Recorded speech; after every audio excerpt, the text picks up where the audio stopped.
اللهم صل على الحبيب محمد يا ربي صل.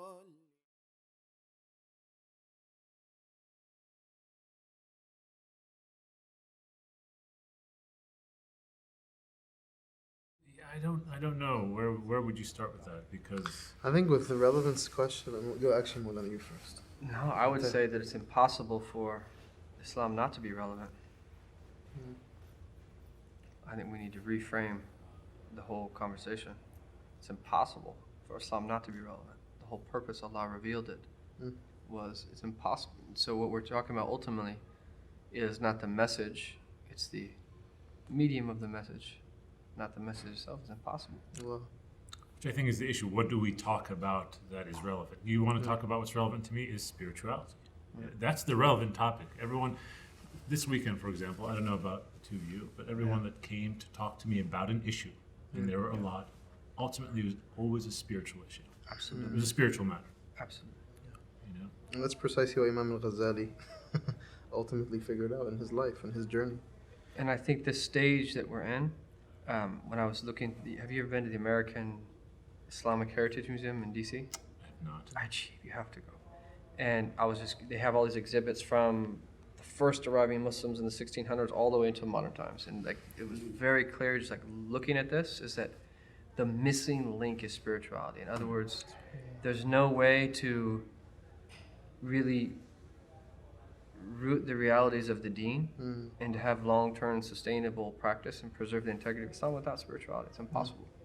All of the movements that didn't have traditional Islam in general and spirituality in particular, they were a fad. Yeah. And that they I just wanted to,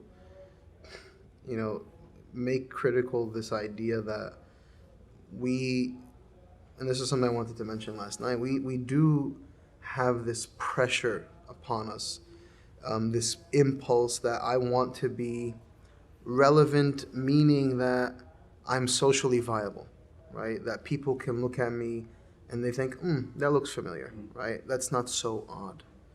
And the fact of the matter is, that was never the disposition really of our tradition, in the sense of we are not simply adaptive, we're transformative, right?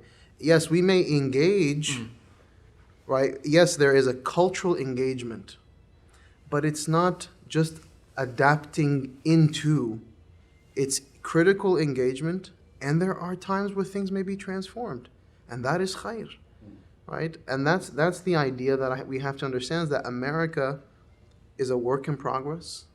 It's not a clearly defined entity that has clear parameters that you can't mess with. No, I mean, why is this not relevant in all of its beauty, right? What makes it relevant or irrelevant, right? It's subjective in many ways, Absolutely. right? And then I used to tell people all this time, who's the most relevant religious figure in the world today? Pope Francis, Right. right? And what does he wear? He wears a dress. He he's not walking around, wearing a three-piece suit because he wants to be relevant to the modern sensibility. Well, so just submitting and conforming to that reality without critical thought is problematic. To me, the whole conversation at one level is kind of silly.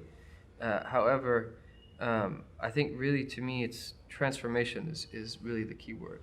And I watched this documentary, one of the documentaries on Steve Jobs, and he wasn't the nicest of people, but he was extremely tenacious. But I think one of the things that stuck out that I think we can benefit from was that how he stubbornly, from the earliest period, wanted a closed system of the Mac, and no one believed that it was possible. All of the market research showed otherwise. Right. And then we have Apple, which is one of the most famous corporations today.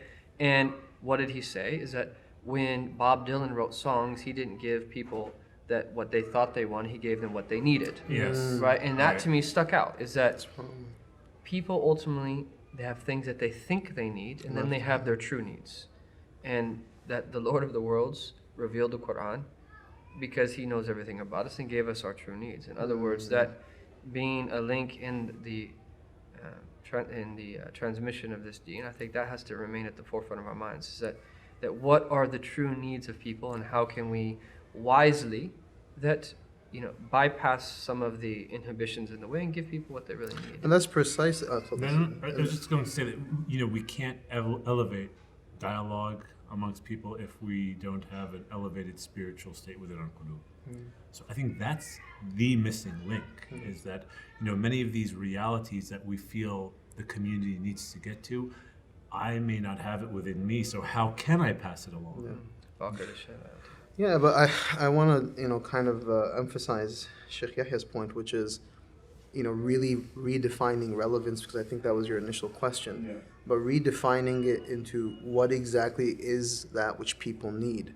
And for us on a spiritual, theological level, as creations of Allah subhanahu wa ta'ala, that doesn't happen unless you go to the source. I mean, and if my natural disposition as a believer today is not that I am going to Allah to find myself, like I said, Al-Ahnaf ibn Qais, this great tabi'i, who heard in the Quran, لَقَدْ أَنزَلْنَا إِلَيْكُمْ كِتَابًا فِيهِ ذِكْرُكُمْ, we've revealed to you a text that has in it your remembrance.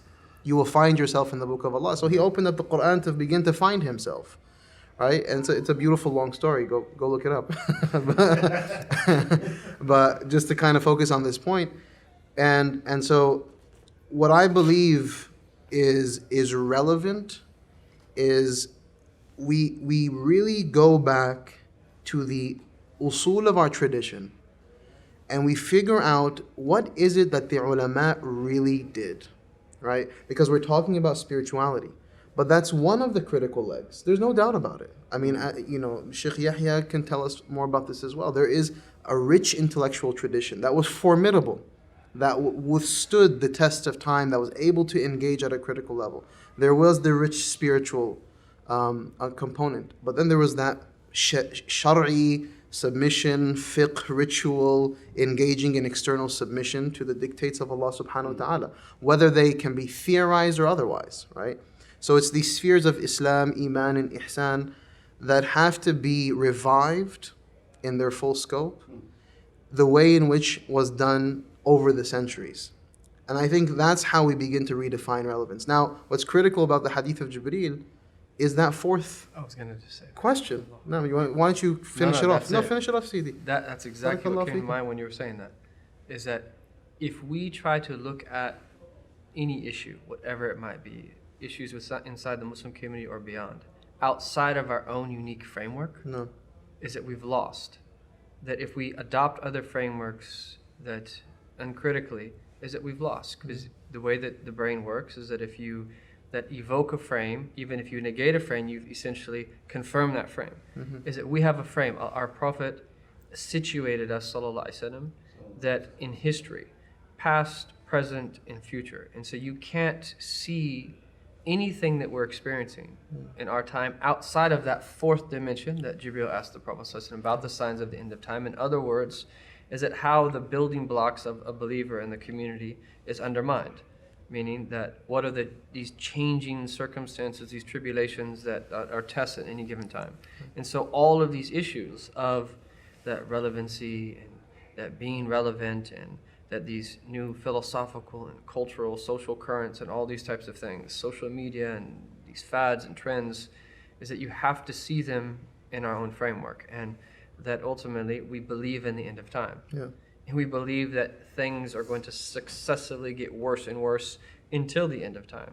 And that we've been given guidance on how to act in light of that. And it doesn't mean that we're fatalists or pessimists, but it does mean that we have to see it all that collectively and position ourselves accordingly. Otherwise, that we'll be dragged into a frame that is foreign to us, and we won't have the ability to respond correctly. One of the very common discussions that you'll find in communities and masajid and organizations is like, what really connects to people? How are people going to really react to this? Are people going to find meaning in this? Are people going to find this to be relevant to them and where they are in their lives and so on?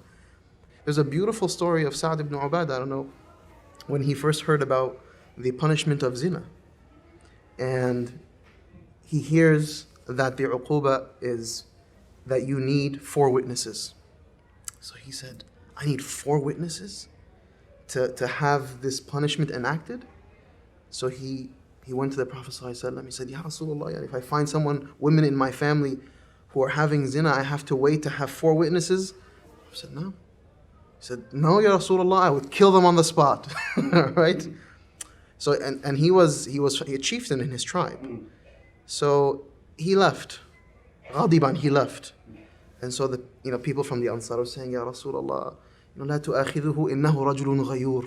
He has a lot of ghira. He gets really jealous, and ghira is a good thing, right? It's not a blameworthy thing, it's a good thing. He came back and he realized that he committed a big problem. So he said to the Prophet ﷺ said, لَقَدْ عَلِمْتُ أَنَّكَ رَجُلٌ غَيُور. I've learned from your people that you are someone who has a lot of ghira. ولكن إن كنت غيورا فأنا أغير منك. والله أغير مني. Right? If you think you have ghira, know that I have much more ghira than you, and Allah has far more ghira than I'll ever have. Allah knows, we don't.